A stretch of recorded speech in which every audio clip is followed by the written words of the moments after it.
Now, why don't we just allow for language teaching in its own slot and the national language, the first language, elsewhere in the curriculum? Well, I don't need to tell you, because we've learned from schools like yours, that content and language integrated learning, CLIL, acronym as it's used in Europe, adds value in many important ways which you're very familiar with and you have been involved in promoting and in putting forward into the international agenda.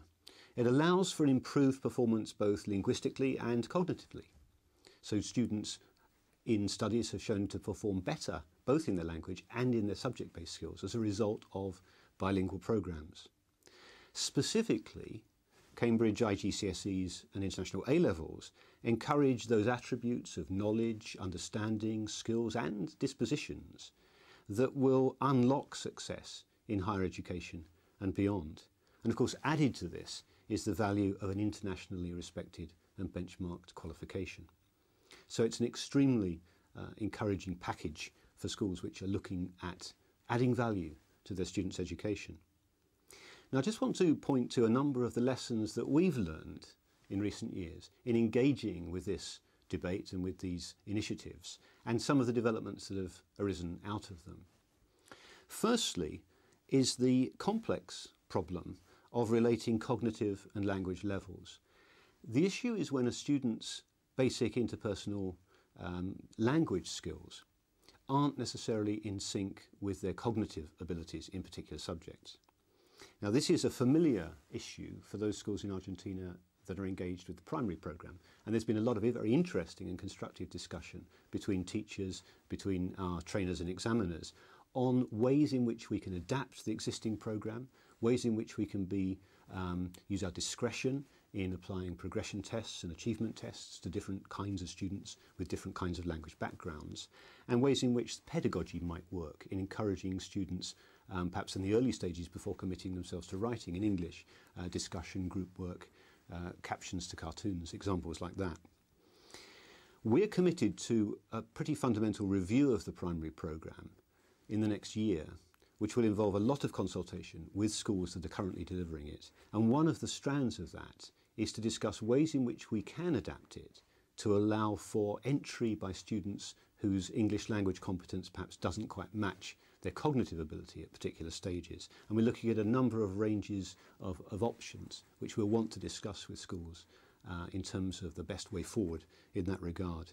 What we do need to do is to bear in mind the great strength of the programme, which is that at particular points there will be benchmarks where comparison is possible both nationally and internationally. So we want to see how we can make sure that if there are different routes through, they do converge at particular points.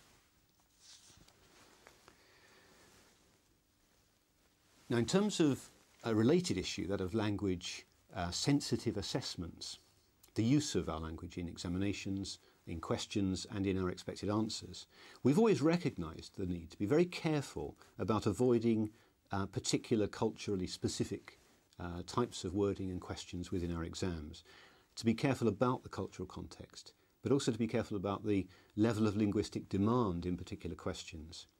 And we're doing a lot of research at the moment in trying to capture the nature of the language competence that will be required to access questions, as well as the sort of language competence that will be expected as an output in students' answers. And that research is ongoing, and it will be fed into our review both of the primary programme and our IGCSE review, which is going forward in the next year, in terms of making them more accessible to an increasing range of students and their backgrounds. We want to ensure that linguistic demand and cognitive demand are in sync and are appropriate at each stage in a student's educational career. Now, the third lesson and the third development opportunity is our recognition that bilingual teaching, pedagogy, often necessitates a different approach and perhaps greater use of visual stimulus material, greater use of group work, consolidation, repetition, and possibly code switching within the teaching context. It often leads, we've found, to a more self-conscious adoption of the idea of the active learner and a more systematic approach to assessment for learning. So is going with the grain of educational thought. I mean, in many respects, bilingual programs are leading that development in those respects. We aim through developing a bilingual variant to the Diploma for Teachers and Trainers and working with our ESOL colleagues with their TKT CLIL module to support teachers in delivering bilingual programs and to support them in their own professional development within the context of teaching in a bilingual environment. Now finally, to sum up, Cambridge seeks to accommodate and support bilingual education in all three areas of education itself. In assessment, by ensuring that second language learners are taken into account at each stage.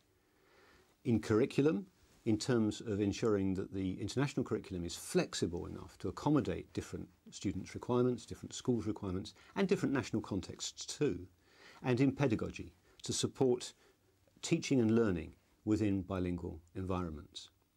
Now, our success in that project depends upon and demands our cooperation and collaboration with schools like yours, schools that are in the forefront of bilingual developments and see the great advantages that come from those programs for the value added to students' education.